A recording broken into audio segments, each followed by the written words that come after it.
नेहरू ने क्या किया, इंदिरा गांधी ने क्या किया, यहां तक कि मेरी मां के आंसुओं तक चले गए। लेकिन इस सवाल का जवाब नहीं दिया कि ये सीज फायर हुआ क्यों, ये जंग रुका क्यों, और तब क्यों रुका जब दुश्मन के पास कोई चारा नहीं था हमारे श्रेय में आने के बजाय। क्यों रुका ये जंग, इसका जवाब नहीं दिया। धन्यवाद। आप देंगे?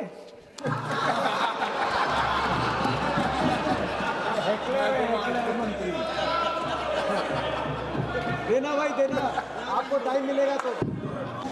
आदरणीय अध्यक्ष महोदय, मैं आपको धन्यवाद देना चाहती हूं कि इस महत्वपूर्ण मुद्दे पर आपने मुझे बोलने का मौका दिया।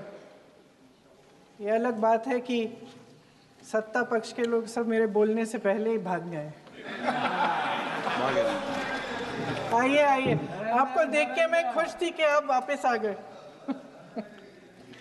सबसे पहले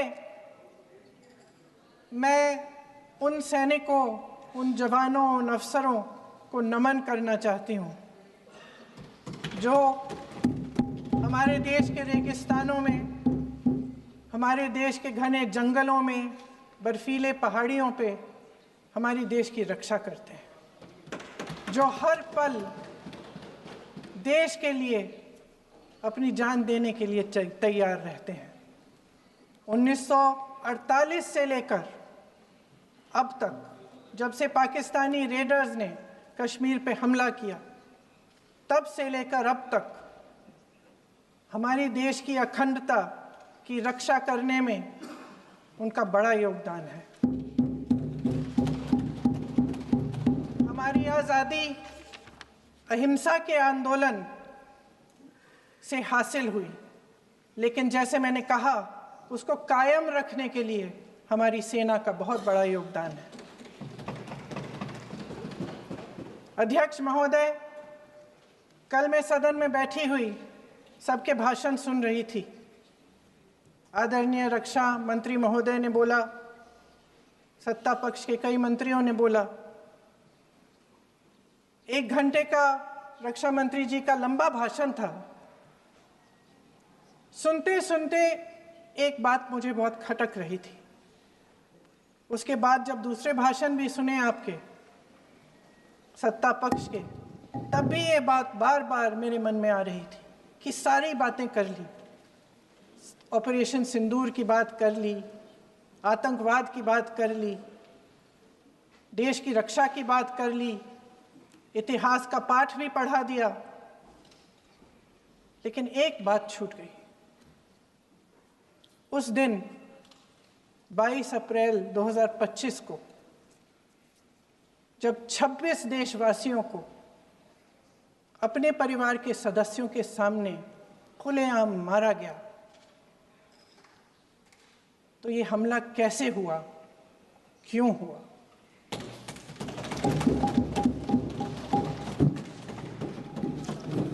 अध्यक्ष महोदय, ये लोग बैसारन वैली में, पहलगाम के पास कश्मीर में क्या कर रहे थे? आजकल पब्लिसिटी का दौर है, प्रचार का ज़माना है। कुछ समय से हमारी सरकार ये प्रचार कर रही थी कि कश्मीर में आतंकवाद ख़त्म हो गया है, कि कश्मीर में शांति है, अमन चैन है। प्रधानमंत्री जी ने खूब भाषण दिए, देशवासियों को कहा कि चलिए कश्मीर चलिए, सैर करिए। कई बार मैंने ये भी देखा मीडिया पर, टीवी पर, कि कश्मीर जाइए, ज़मीन खरीदिए, अब वहाँ अमन चैन है, शांति का वातावरण है। इसी बीच शुभम द्विवेदी, एक कानपुर के नौजवान, और उनके पूरे परिवार ने तय किया कि वो कश्मीर जाएंगे। शुभम द्विवेदी की 6 महीने पहले शादी हुई थी। उसकी पत्नी ने कहा कि उनके बीच एक ऐसा रिश्ता था, प्रेम और दोस्ती का ऐसा रिश्ता था कि वो एक दूसरे को बच्चों की तरह हंसाते थे। सोशल मीडिया पर एक वीडियो भी जारी है जिसमें पूरा परिवार एक साथ बैठा हुआ ताश खेल रहा है और ऐसे हंस रहे हैं कि उस वीडियो को देख के किसी का भी दिल टूट जाए कि इस परिवार को इस तरह से उजड़ने क्यों दिया हमने। 22 अप्रैल 2025 को बैसारन वैली में मौसम का मिजाज अच्छा था। जैसे हर रोज़ लगातार 1000 से 1500 लोग वहाँ पहुँचते थे, उसी तरह से उस दिन भी तमाम पर्यटक वहाँ पहुँचे। वहाँ का रास्ता आसान नहीं है अध्यक्ष महोदय जी, जंगल से जाना पड़ता है, पहाड़ों के बीच जाना पड़ता है, घोड़े से जाना पड़ता है। ये परिवार वहाँ पहुँचे, मौसम सुहाना था, उनके बच्चे ट्रैम्पोलिन पे खेल रहे थे, कोई जिपलाइन कर रहा था, कोई चाय पी रहा था, तो कोई कश्मीर की सुंदर वादियों की ठंडी हवा का मज़ा ले रहा था। शुभम अपनी पत्नी के साथ एक स्टॉल पे खड़े थे। तभी अचानक 4 आतंकवादी जंगल में से निकलते हैं और शुभम को वहीं अपनी पत्नी के सामने मार डालते हैं। उसके बाद वे वहाँ से पूरे वैली में 1 घंटे के लिए लोगों को चुन चुन कर मारते हैं। किसी के पति को अपनी पत्नी के आंखों के सामने, किसी के पिता को अपने बेटे के सामने, चुन चुन कर 26 लोगों को मार डालते हैं। शुभम की पत्नी घबराकर वहां से भागने की कोशिश करती है, अपनी जान बचाने के लिए जंगल की तरफ दौड़ती है। वहां पता चलता है कि तमाम लोग जंगल की तरफ दौड़े हैं और अपनी जान बचाने की कोशिश कर रहे हैं। कोई अपने बेटे का हाथ पकड़ के पहाड़ों पर घसीटता हुआ जा रहा है, कोई कश्मीरी घोड़े वालों और गाइडों की मदद लेते हुए चले जा रहा है। कोई रास्ता नहीं है, कोई तरीका नहीं है, लेकिन किसी न किसी तरह से शुभम की पत्नी के शब्दों में किसी ऐसी शक्ति ने हमको बचा कर रखा कि हमें किसी न किसी तरह से हम अकेले नीचे पहुंचे। और मैं उनके लफ्ज पढ़ना चाहती हूं, क्योंकि उन्होंने कहा कि इस पूरे समय जब 1 घंटे के लिए चुन चुन कर भारतीय नागरिकों को मारा जा रहा था, इस पूरे समय उसे एक सुरक्षाकर्मी नहीं दिखा, एक सैनिक नहीं दिखा।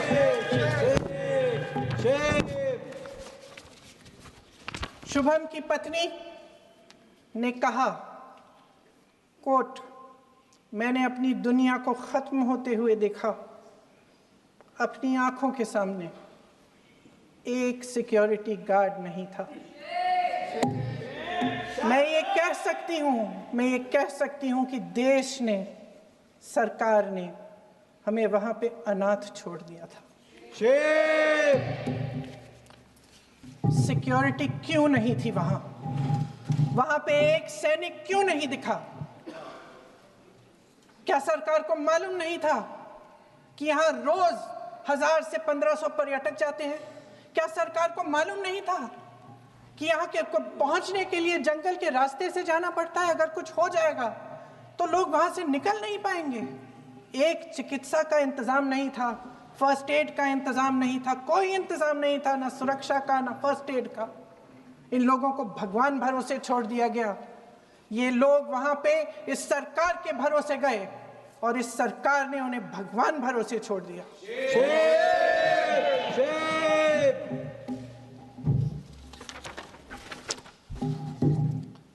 मैं पूछना चाहती हूँ, ये किसकी जिम्मेदारी थी? इस देश के नागरिकों की सुरक्षा की जिम्मेदारी किसकी है? क्या इस देश के प्रधानमंत्री की नहीं है? क्या इस देश के गृह मंत्री की नहीं है? क्या इस देश के रक्षा मंत्री की नहीं है? क्या एनएसए की नहीं है? अध्यक्ष महोदय, पहलगाम हमले से सिर्फ 2 हफ्ते पहले हमारे गृह मंत्री महोदय जी कश्मीर गए थे। किस लिए गए थे? जो सुरक्षा की व्यवस्था है इसको देखने के लिए गए थे, इसको रिव्यू करने के लिए गए थे। और उन्होंने वहां कहा कि आतंकवाद पर विजय प्राप्त हुई है। ये 2 हफ्ते पहले है। 3 महीने बाद JNK के गवर्नर साहब एक आम इंटरव्यू में ऐसे ही चलते चलते कह देते हैं कि हाँ, बैसारन वैली में बहुत लापरवाही हुई और इसके लिए मैं जिम्मेदारी लेता हूँ। ऐसे ही चलते चलते, और वो बात होती है, ख़त्म भी वहाँ होती है और वहीं ख़त्म हो जाती है। उनसे जिम्मेदारी ली भी नहीं जाती, कोई सवाल नहीं उठाता, कोई जवाब नहीं देता।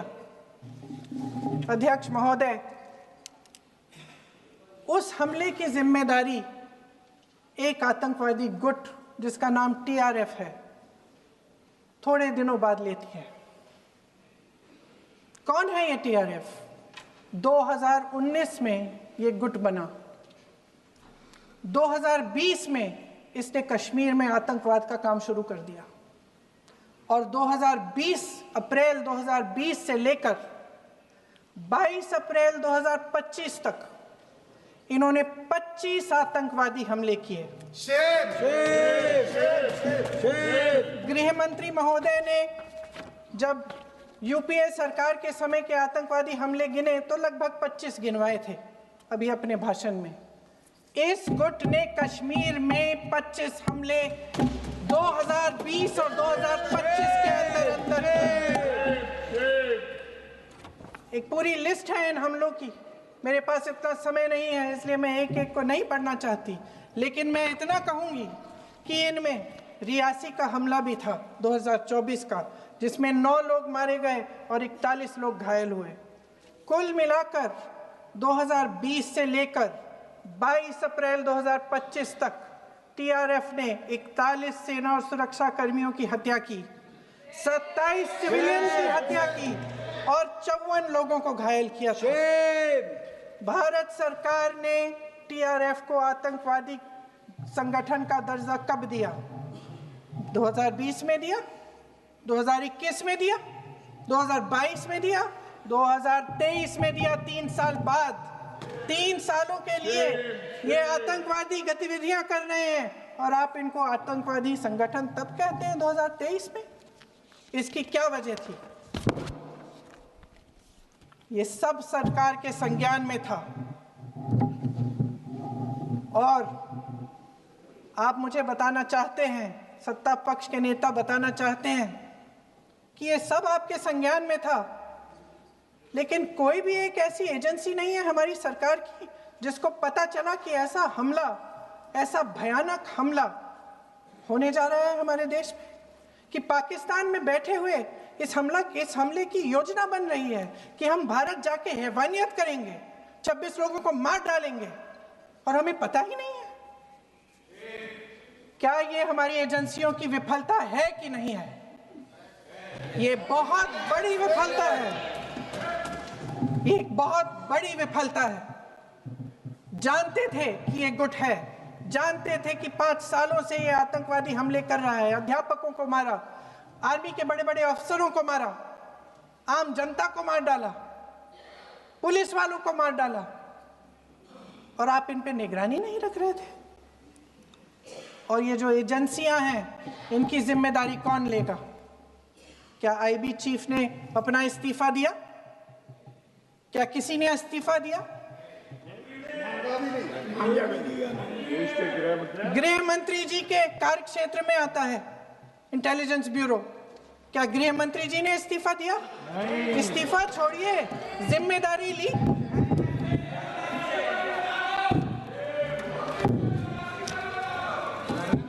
साहब देखिए, इतिहास की बात आप करिए, मैं वर्तमान की बात करना चाहती हूँ। आपको तो एक बहाना चाहिए, आपको तो एक बहाना चाहिए। पूरे परिवार का नाम गिनवा देते हैं। अरे अपनी जिम्मेदारी खुद लीजिए। 11 सालों के लिए तो सत्ता में आप हैं। अभी नेहरू को छोड़ नहीं रहा। कल माननीय गौरव गोगोई जी ने अपने भाषण में पूछा गृह मंत्री जी से, क्या आपकी जिम्मेदारी नहीं थी? मैं देख रही थी। राजनाथ जी रक्षा मंत्री जी यूं यूं अपना सर हिला रहे थे, कुछ बोले नहीं। अंदर से ये महसूस हुआ होगा कि यहाँ कुछ जिम्मेदारी थी, लेकिन माननीय गृह मंत्री महोदय जी हंस रहे थे, वे हंस रहे थे।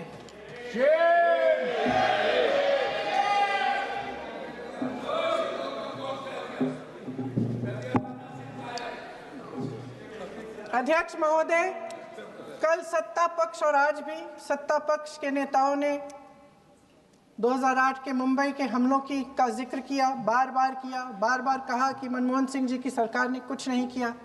ये तो जानकारी होगी ना कि उसी समय जब वो आतंकवादी हमला चल रहा था तभी उन आतंकवादियों को मार डाला था, एक बचा था और उसको भी फांसी दे दी थी 2012 में। महाराष्ट्र के मुख्यमंत्री ने इस्तीफा दिया, देश के गृह मंत्री ने जिम्मेदारी लेकर इस्तीफा दिया। एक जवाबदेही थी पब्लिक के प्रति, एक जवाबदेही थी इस देश की जनता के प्रति, इस देश की धरती के प्रति।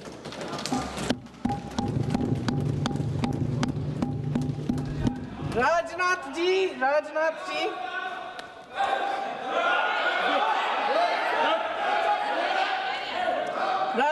जी तो पुलवामा, उरी और पठानकोट के समय गृह मंत्री रहे थे।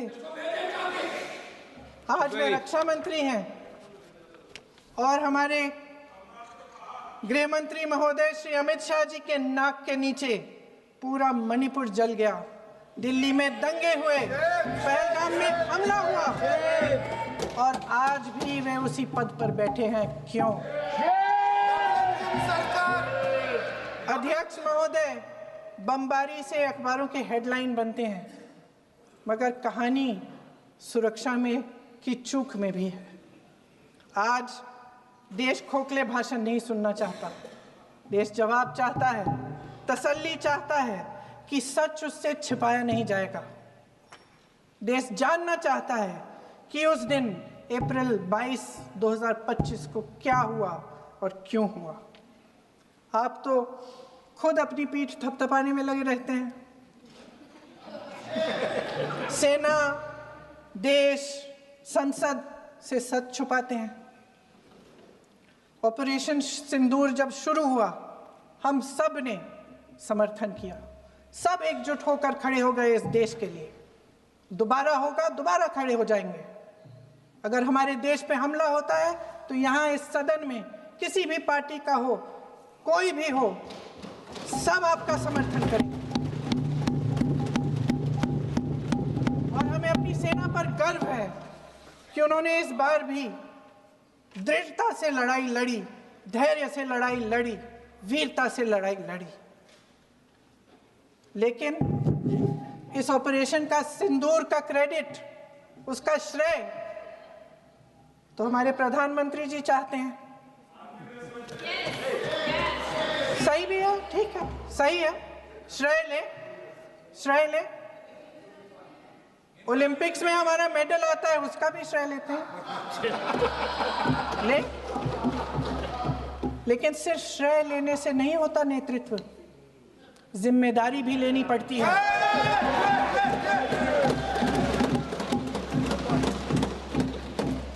देश के इतिहास में ये पहली बार हुआ, देश के इतिहास में ये पहली बार हुआ कि जंग होते होते ही रुक गई है जी। और इस रुकावट का ऐलान हमारी सरकार, हमारी सेना नहीं करती, अमेरिका के प्रेसिडेंट करते हैं, अमेरिका के राष्ट्रपति करते हैं। ये हमारे प्रधानमंत्री महोदय की गैर जिम्मेदारी का सबसे बड़ा प्रतीक है। आज गृह मंत्री जी ने इस बात पर उल्लेख किया। उन्होंने कहा, उनके शब्दों में उन्होंने कहा कि पाकिस्तान के पास शरण में आने के बजाय कोई चारा ही नहीं था। आपने शरण दिया क्यों? वो आते हैं आपके देश के अंदर, लोगों को मार डालते हैं और आप उनको शरण दे रहे हैं। क्यों दिया शरण? इसका जवाब क्यों नहीं दिया है एक भी भाषण में? जैसे ये बात उठी, शरण की बात की हमारे गृह मंत्री जी ने, इतिहास में चले गए। नेहरू ने क्या किया, इंदिरा गांधी ने क्या किया, यहां तक कि मेरी मां के आंसुओं तक चले गए। लेकिन इस सवाल का जवाब नहीं दिया कि ये सीज फायर हुआ क्यों, ये जंग रुका क्यों, और तब क्यों रुका जब दुश्मन के पास कोई चारा नहीं था हमारे श्रेय में आने के बजाय। क्यों रुका ये जंग, इसका जवाब नहीं दिया। धन्यवाद, आप देंगे?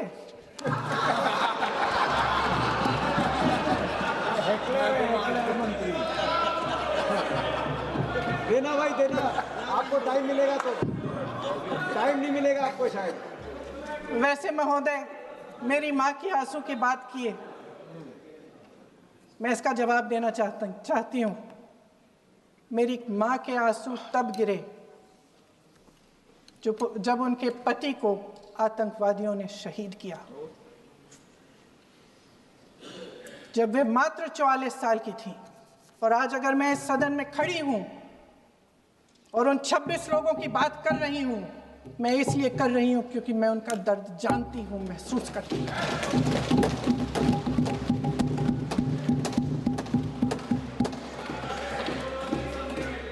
अध्यक्ष महोदय, मैंने कहा कि देश का नेतृत्व सिर्फ उपलब्धियों का श्रेय लेने से मजबूत नहीं होता। सफलता और विफलता दोनों की जिम्मेदारी लेने से बुलंद होता है। ये सोने का ताज नहीं है, कांटों का ताज है। अध्यक्ष महोदय, जब सरकार झूठी और कायर हो तो वे बहादुर से बहादुर सेना के साहस और पराक्रम को भी कमजोर कर देती है। देश को प्रतिशोध के साथ साथ सबके प्राणों की रक्षा का प्रण चाहिए। सेना की शक्ति के साथ सरकार की सच्चाई भी चाहिए। महान देशभक्त शहीद इंदिरा गांधी जी, जिन्होंने सफल कूटनीति के बल पर अमेरिका के राष्ट्रपति निक्सन का मुकाबला करके पाकिस्तान का विभाजन करवाया, बांग्लादेश बनाया, 1 लाख पाकिस्तानी सैनिकों को आत्मसमर्पण करने पर मजबूर किया, उन्होंने कभी इसका श्रेय लेने की कोशिश नहीं की। ऑपरेशन सिंदूर का मकसद अगर पाकिस्तान को सबक सिखाना था तो शायद ये मकसद अभी अधूरा है, क्योंकि हमारी कूटनीति विफल रही है। इसका प्रमाण यही है कि ऑपरेशन सिंदूर के बाद एक पाकिस्तानी जनरल, जिसके हाथ खून से रंगे थे, अमेरिका के राष्ट्रपति के साथ बैठकर लंच खा रहे थे। अगर ऑपरेशन सिंदूर का मकसद आतंकवाद को खत्म करने का था तो पाकिस्तान को संयुक्त राष्ट्र के आतंकवाद विरोधी समिति का अध्यक्ष चुने जाने से इस मकसद को धक्का लगा है। इसकी जिम्मेदारी कौन लेगा? क्या हमारे प्रधानमंत्री लेंगे? क्या उनमें ये हिम्मत है? नहीं है। अगर इस ऑपरेशन के दौरान हमारे जहाजों का नुकसान नहीं हुआ तो सदन में इसे साफ साफ कहने से क्या डर है? क्यों नहीं कहा है? कल भी रक्षा मंत्री जी ने कहा कि हमारे इंफ्रास्ट्रक्चर का नुकसान नहीं हुआ, तो जहाजों के बारे में भी बता दें, साफ साफ बता दें, क्या हर्ज है? सच्चाई तो है। सवालों से बचने के लिए ये सरकार हमेशा प्रयास करती है। इसकी राजनीतिक कायरता बेमिसाल है। देशवासियों के प्रति जवाबदेही का एहसास ही नहीं है। सच्चाई ये है कि इनके दिल में जनता के लिए कोई जगह नहीं है। सब राजनीति है, सब पीआर है, सब प्रचार है, सब पब्लिसिटी है। देश की जनता के लिए आपके हृदय में कुछ नहीं रहा। बहुत समय हो गया है आप इस प्रचार में ही लिप्त हैं, जनता को देख नहीं पा रहे हैं। जी माननीय, जो पहलगाम में हुआ, खत्म करती हूँ, जो पहलगाम में हुआ उससे हर एक देशवासी के दिल पे चोट पहुंची है। हिमांशी नारवाल की गुहार ने हम सबको शर्मिंदा किया है। इसीलिए मैं आज यहाँ खड़े हुए एक आखिरी बात करना चाहती हूँ।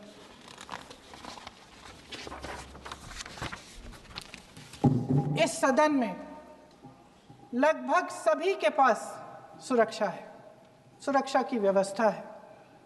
हम जहां भी जाते हैं हमारे साथ सुरक्षा कर्मी आते हैं। आपको भी मिल जाएगी, आप मंत्री बन जाएंगे, आपको भी मिल जाएगी। मैं मजाक की बात नहीं कर रही हूँ, मैं मजाक की बात नहीं कर रही हूँ, थोड़ा सा धैर्य रखिए। उस दिन पहलगाम में 26 परिवार उजड़ गए। 26 लोगों को अपने परिवार के सदस्य के सामने मारा गया। 26 बेटे, पति, पिता गुजर गए। उनमें से 25 भारतीय थे। भारतीय थे।